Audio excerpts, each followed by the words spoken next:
Salut à tous, ici Voltiex. On se retrouve aujourd'hui pour la présentation de la quatrième et dernière créature qui est présente dans le DLC Arc Forge du Rhum. Dans la dernière vidéo, je vous avais présenté le Forge Ankh, donc ce petit faucon, lui, qui est très utile pour ramener les sacs. Par exemple, quand vous mourrez, et ben, il ramène votre stuff à l'endroit où vous avez à réapparaître dans votre lit, dans un lit. Il est très pratique, lui, pour débuter sur cette map. Alors, pour cette quatrième et dernière créature que je vais vous présenter, qui est probablement la plus attendue et la meilleure de ce DLC et la plus cool, je vous parle, attention, de Desmodus, la grande chauve-souris, elle. Donc, du coup, la Desmodus a pas mal de particularités et pas mal de fonctionnalités quand vous l'avez. Donc, déjà, elle est amable. Il faut savoir que le Desmodus est un Onyx version plus grande. Si vous savez pas c'est quoi l'Onyx, les Onyx ce sont les petites chauves-souris que vous trouvez toujours dans les grottes et qui vous aggro, qu'on en trouve pas mal, beaucoup. Ceux qu'on peut pas monter mais qui sont amables.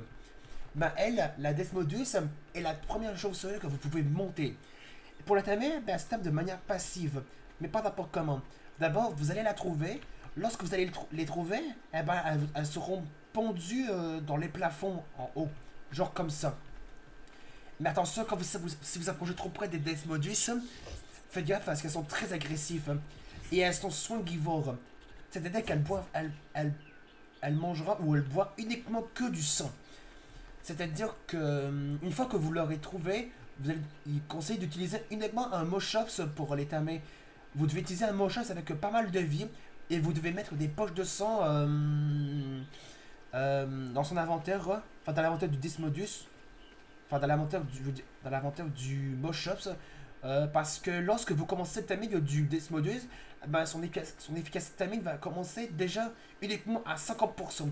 Et pour le monter à 100%, ben vous allez devoir utiliser un Moschops avec pas mal de vie et mettez des poches de sang dans l'inventaire du Moschops. Et du coup, l'efficacité du taming de Desmodus va monter. Et une fois qu'il aura. Dès que son efficacité sera à 100%, ben vous allez pouvoir commencer à le tamer. Pour tamer la Desmodus, il est conseillé d'utiliser entre 200 à 400 poches de sang pour pouvoir tamer Desmodus. Mais pour la tamer, vous devez attendre qu'elle vous attrape. Ensuite, vous devez laisser les poches de sang comme ça, comme l'avion creux. Ensuite, elle va boire des poches, elle va consommer des poches de sang. Le tamis va commencer et là, vous l'avez et vous lui mettez la selle. Et du coup, elle a pas mal de particularités, cette Desmodus. Vous pouvez monter dessus, vous pouvez marcher, vous pouvez voler avec, vous pouvez accélérer en volant. Et ce qui est assez cool avec le Desmodus, c'est que lorsque vous êtes assez haut, bah vous pouvez faire le piquet, un peu comme l'Arfand des Neiges ou le Griffon. Mais la seule chose qu'il a plus stylé chez le Desmodus, c'est que vous pouvez mettre soit sur les murs, soit sur les plafonds. Comme par exemple ici, je peux mettre sur une suspension. Là, il y a écrit suspension disponible. J'appuie une fois sur la barre d'espace. Je fais ça. Si j'utilise la roulette vers le bas, enfin, si j'appuie sur K, on peut voir que je suis toujours sur la selle et que mon Desmodus est la tête en bas. Croyez-moi, ça c'est très stylé. Et croyez-moi, lorsque vous avez plus stamina, ben, trouvez-vous une suspension de plafond pour vous poser. Car sa stamina va remonter encore plus vite que si vous posez. Parce que Desmodus est plus pratique pour se poser sur les plafonds que que de se poser sur le sol. Parce que la manière où où le Desmodus est posé sur le sol, c'est un peu bizarre, mais quand même assez bien fait. C'est tellement stylé de se poser sur le plafond. Mais ce n'est pas tout, vous pouvez vous poser aussi sur les murs. Ici. Ah par contre, je voulais dire le mur. Pas sûr, on va se mettre ici. Il sera plus simple d'éviter le plafond si vous voulez poser sur les murs. Ah, vous voyez là, on se pose sur les murs. Assez stylé. Et attention, comme vous l'avez peut-être remarqué quand il volait, c'est qu'à chaque fois que vous posez sur un mur, si vous accrochez sur un mur, soit sur un plafond, et ben le Desmodus va pas voler avec la tête vers le haut lorsque vous montez comme vous l'avez vu tout à l'heure, avant de faire le piqué. Ben donc là, sa manière, son animation de faire le piquet, il ben, reste comme ça. Je crois que ça c'est un bug. Avant, il était pas comme ça. Je crois que ça c'est un bug. Mais la seule particularité que le Desmodus qui est encore plus intéressante, c'est qu'elle peut sucer le sang. Mais pour sucer le sang, vous devez attraper une victime. Mais pas n'importe quelle, parce que le Desmodus, les créatures qu'il faut attraper sont du Compsognathus, donc le petit compi, jusqu'au Pterambird. Le Pterambird, c'est l'oiseau terreur, donc le gros dodo, un espèce de dodo un peu plus gros, mais un espèce de raptor, mais avec des plumes. Bah, il peut attraper du Compsognathus jusqu'au Pterambird. Et quand il attrape sa proie, et ben, il y a une fonctionnalité très sympathique que cette bestiole, le Desmodus. Par exemple, on va tester avec le Dilo. Si je trappe le Dilo, vous voyez, il se passe rien.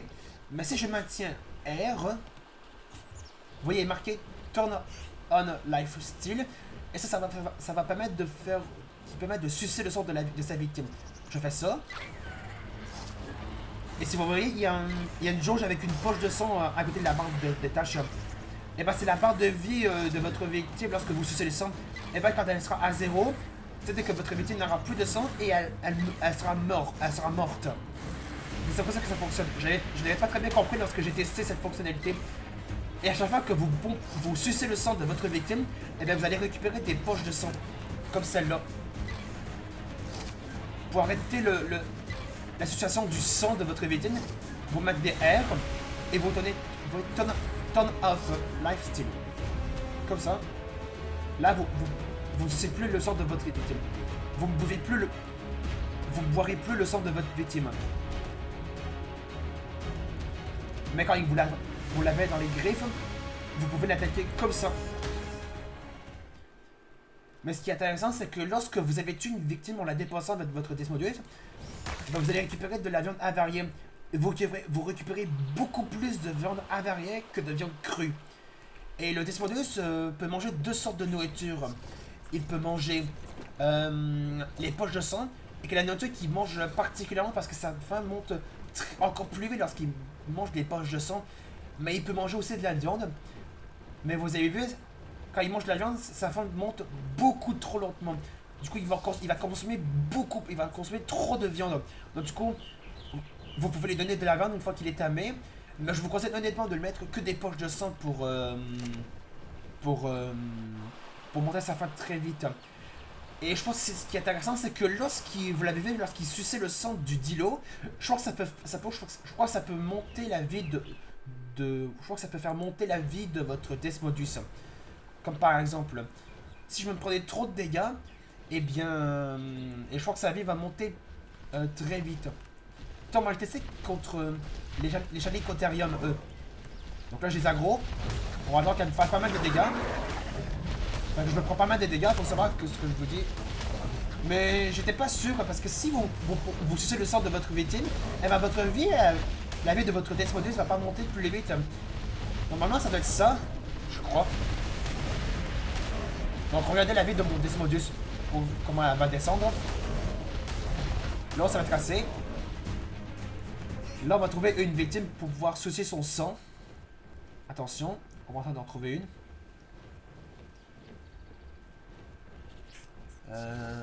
Ah, tiens, il y a un Dilo. On va tester contre le Dilo.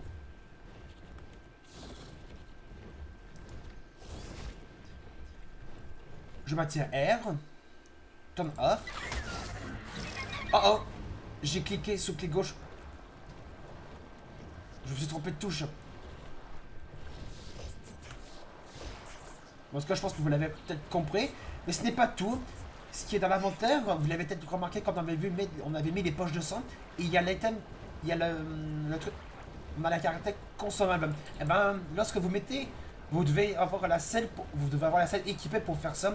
Et ben, lorsque vous avez la selle équipée sur votre Desmodus, ben, il peut crafter un truc. Il peut crafter l'élixir sanguin. Et cet élixir, elle permet de faire augmenter 30% si vous apprivoisez une créature. Mais il peut être utilisé pour tamer les créatures les plus difficiles. il peut augmenter de 30% le timing d'une créature que vous entamez. Ou il peut augmenter de 30% euh, le truc d'un bébé dino, je crois que ça s'appelle, le truc de pourcentage pour les bébés créatures que vous avez accouplés. Mais attention, vous pouvez pas spammer ces élixirs, vous pouvez en utiliser qu'un seul. Et ben, si vous voulez en réutiliser un, ben, vous allez devoir attendre environ. Si vous redémarrez le jeu, je pense que vous pouvez en réutiliser un, je crois. J'ai pas testé, mais je crois que ça a vérifié. Et ben, c'est ça qui fait l'élixir. Mais ce n'est pas tout.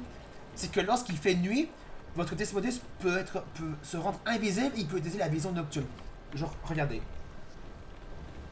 Oups. Attention, je veux juste regarder. On va mettre 23 heures.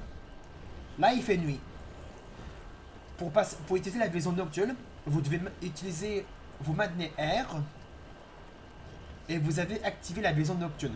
Vous faites ça. Et là, tout est en rouge. Et là, il est écrit vision nocturne. Tous les sens sont concentrés sur les proies. Et ben, vous pouvez utiliser les. Vous pouvez détecter les proies un peu plus comme ça. Qui sont un peu claires. Pour désactiver cette vision, vous remaintenez vous remaintenez R, vous pouvez la désactiver.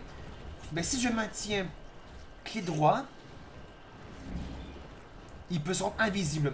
Et s'il y a un logo à côté de la barre des tâches en bas à droite, dissimuler tous les ombres invisibles.